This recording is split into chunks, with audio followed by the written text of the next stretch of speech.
Another rugby weekend, another masterclass from the Springboks, and of course, another round of debate. This time, it's about their absolute demolition of Ireland, winning 24-13 in a match that was all about raw power. The star of the show, the Springboks Scrum. Now, before we get into the controversy, let's give credit where it's due. Even outspoken critic Matt Williams had to praise South Africa. He called their performance masterful and brilliant.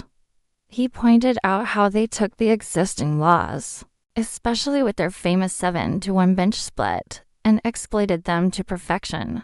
It's not illegal. It's just incredibly smart rugby, using every tool at their disposal to gain an advantage. They did it at the scrum. They did it at the breakdown. They were simply superb at playing the game within the rules. But this is where the conversation gets heated. Ireland just couldn't handle the pressure. They gave away penalty after penalty and ended up with 4 yellow cards and even a red card. It was a complete capitulation under the sheer force of the South African pack. For Williams, while he admires the strategy, he argues that the spectacle itself was a disaster for the fans. He believes the scrum has become too dominant in deciding the outcome of a game. He reminded everyone that according to the law book, the scrum is meant to simply restart play. It was never intended to be the main event, a primary source of penalties that completely dictates the flow and fairness of the contest.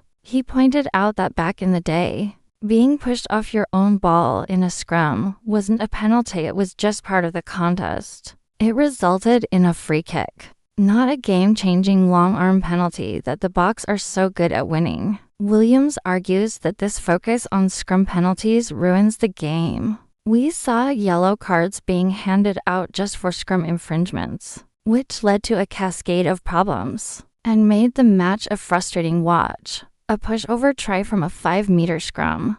That's skill. That's great.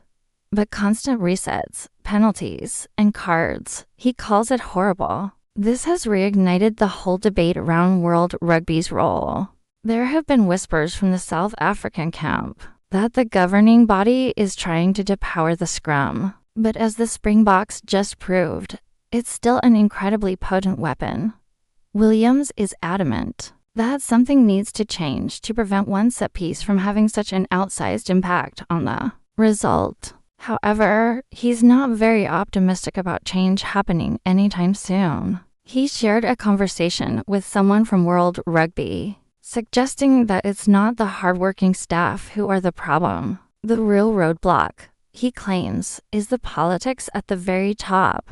He says the big, powerful nations aren't interested in making significant changes that might weaken their strengths. So, until that political stalemate is broken, we might be stuck with more games decided by scrum penalties rather than thrilling, open play. So what do you think? Are the Springboks just geniuses playing the game to its limits, or has the scrum become too powerful? Should World Rugby step in and change the laws to create a different kind of spectacle?